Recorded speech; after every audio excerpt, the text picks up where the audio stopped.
बिस्मिल्लाहिर्रहमानिर्रहीम। अस्सलाम वालेकुम viewers, how are you? I am Zuhaib and you're watching Zebi association YouTube channels.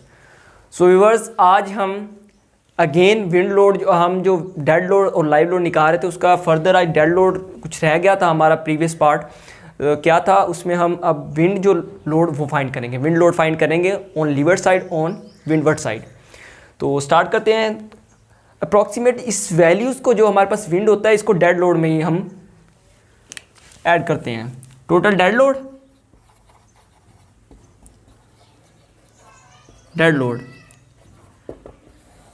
तो सबसे पहले इसका मैं प्रोसीजर आपको बता थोड़ा सा किस तरह हम इसको करते हैं।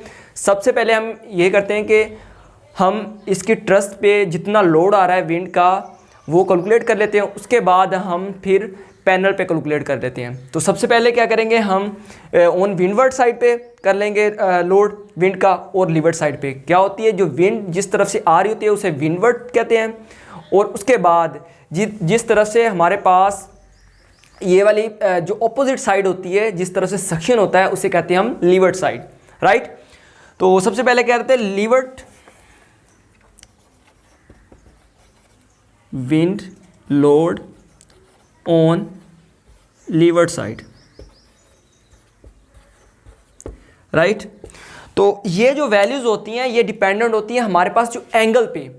अगर हमारा जो एंगल है वो 10 से मिनिमम है तो कुछ वैल्यूज़ और आएंगी, और अगर हमारा एंगल जो है वो 9.5 से 38 पॉइंट समथिंग तक लाई करे तो हमारा कुछ और होता है। तो हमारा ये जो एंगल है वो है बेसिकली 26.565, राइट। यही है हमारा एंगल। तो हमारा जो एंगल है वो 9.5 से 38 के दरमियान लाई करता है, ठीक है। तो हम उसके लिए जो हमारे पास आता है वो आता है 1250 CQ, ठीक है।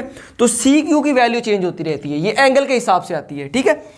तो CQ की वैल्यू ये हम टेबल से देखते हैं, हमारी बुक्स में टेबल गिवन होता है, तो CQ की वैल्यू वहाँ से देखते हैं। तो CQ की वैल्यू बुक से देखने के बाद मेरे पास जो CQ की वैल्यू आती है वो वहाँ पे है 0.7, और 0.7 जो है वो एक फैक्टर है जिससे मल्टीप्लाई करते हैं 1250 को। तो यहाँ पे लीवर्ड है, तो ऑफकोर्स लीवर्ड जो होता है वो होता है सक्शन। तो सक्शन को हम नेगेटिव में लेते हैं, यानी कि लोड जब विंड इधर से लग रही है तो वहाँ सक्शन हो रहा है, तो वो माइनस में आएगा लोड, ठीक है। तो ये 0.7 1250 मल्टीप्लाई 0.7, तो ये माइनस में लेंगे तो हमारे पास ये कितना आ गया कैलकुलेट करने के बाद, -875 न्यूटन पर मीटर स्क्वायर, ठीक है। तो ये न्यूटन्स में आया, आंसर आता है न्यूटन पर मीटर स्क्वायर आ गया। उसके बाद wind load on wind side, अब जो विंड साइड होती है वहां पे दो तरह के होते हैं लोड, दो तरह से हम लोड करते हैं, एक इनवर्ड और एक आउटवर्ड। तो सबसे पहले इनवर्ड जो इनवर्ड होता है उसको पॉजिटिव में लेते हैं CQ को, और जो आउटवर्ड होता है उसको माइनस में लेते हैं, राइट। तो इनवर्ड पे जो लग रहा है, तो इनवर्ड वाला हमारे पास जो फैक्टर है 0.3 है, तो 1250 मल्टीप्लाई बाय 0.3, तो इसको कैलकुलेट करें। कैलकुलेट करने के बाद मेरे पास इसका आंसर 375 न्यूटन पर मीटर स्क्वायर आ गया, ठीक है। अब इनवर्ड हो गया, आउटवर्ड कैलकुलेट कर लेते हैं। आउटवर्ड कितना आ रहा है, आउटवर्ड इसका फैक्टर जो है 0.9 है, ठीक है। तो 1250 मल्टीप्लाई बाय -0.9, ठीक है। आउटवर्ड माइनस में आएगा, यानी कि सक्शन कर रहा है तो माइनस में आएगी वैल्यू। तो इसको कैलकुलेट करें। कैलकुलेट करने के बाद मेरे पास इसका आंसर -1125 न्यूटन पर मीटर स्क्वायर आ गया, ठीक है। तो हमने ये वैल्यूज निकाली वे लोड ऑन ट्रस, ठीक है। तो इस वैल्यूज को मैं यहाँ पे लिख देता हूँ। कितना था, सबसे पहले wind load on leeward side,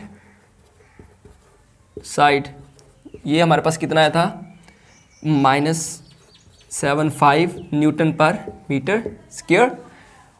उसके बाद जो सेकंड हमारा हमने निकाला था wind load on wind side, तो ये दो तरह के थे। जो फर्स्ट वाला था उसको हमने इनवर्ड कहा था, इनवर्ड, तो ये हमारे पास कितना आया था 375 न्यूटन पर मीटर स्क्वायर, और जो सेकंड वाला था वो था आउटवर्ड, ठीक है। तो ये आउटवर्ड है।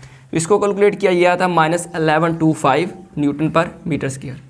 तो ये वैल्यूज़ मैंने लिख ली है, ठीक है। उसके बाद जो एक्स्ट्रा था इसको मैं अरेंज कर देता हूँ यहाँ पे, ताकि कन्फ्यूजन थोड़ी सी कम हो जाए। ओके जी, तो ये मैंने बाकी को अरेंज कर दिया। हमने ये वैल्यूज़, कुछ वैल्यूज़ हमने फाइंड आउट कर ली, ठीक है। अब करते हैं panel load, panel wind load, load panel wind load on leeward side.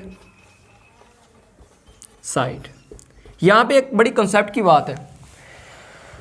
तो इसके लिए जो formula as it is P multiply by W multiply by S, W multiply by S, यही फार्मूला था हमारे पास। P W करो या W P S जो भी है, ठीक है। अब यहाँ पे जो पैनल लेंथ होती है, पैनल लेंथ हम 3 नहीं लेते।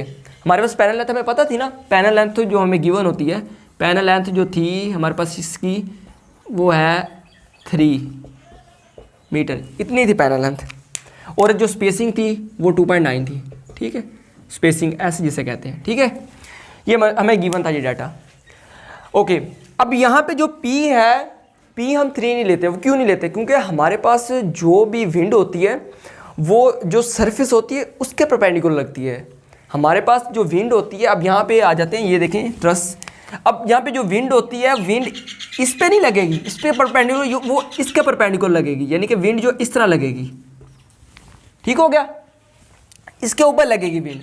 तो ये वाली, अब पैनल की लेंथ ये वाली लेनी, अब पैनल की लेंथ हमने ये वाली लेनी है। तो ये किस तरह आएगी? हमें ये एंगल गिवन है थीटा, कितना था 26.565, तो ये वाला हमने लेना है, ठीक है। तो इसको कैलकुलेट कर लें। फॉर एग्जांपल इसको कहते हैं P ओवर कॉस 26.56 आ जाएगा, ठीक है। हमारे पास ये जो P है, ठीक हो गया, क्लियर।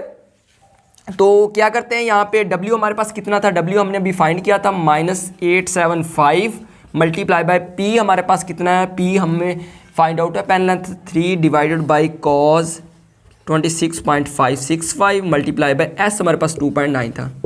अच्छा, इसको मैं और थोड़ा सा सिंपल कर देता हूँ, ठीक है। प्रोजेक्शन से मैं समझा देता हूँ कि प्रोजेक्शन किस तरह लेते हैं। देखिए, अब हमारे पास ये है, हमें ये फाइंड करना है। इसको हम फॉर एग्जांपल क्या देते हैं जी, A।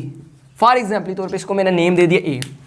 अगर हमने A फाइंड करना होता है, यानी कि हाइपोटेन्यूज फाइंड करना होता है, तो क्या होता है, कॉस थीटा जो होता है, कॉस थीटा जो होता है वो क्या होता है, बेस ओवर हाइपोटेन्यूज होता है, यही होता है ना, राइट। इसी तरह है ना। अब हमें बेस जो पता है 3, यानी कि जिसे हम P कहते हैं नॉर्मली तौर पे, ठीक है। अब हमें चाहिए हाइपोटेन्यूज, यानी कि हमें A चाहिए। तो A कौन सा, ये है, तो क्या होगा, अब कॉस को इसके नीचे लाएं, हाइपोटेन्यूज को इधर ले आए, यानी कि हमारे पास जो A होगा वो क्या हो जाएगा, बेस। बेस कहते हैं किसे, बेस हमें P कहते हैं नॉर्मली तौर पे, या इसको 3 भी कह सकते हैं, ठीक है।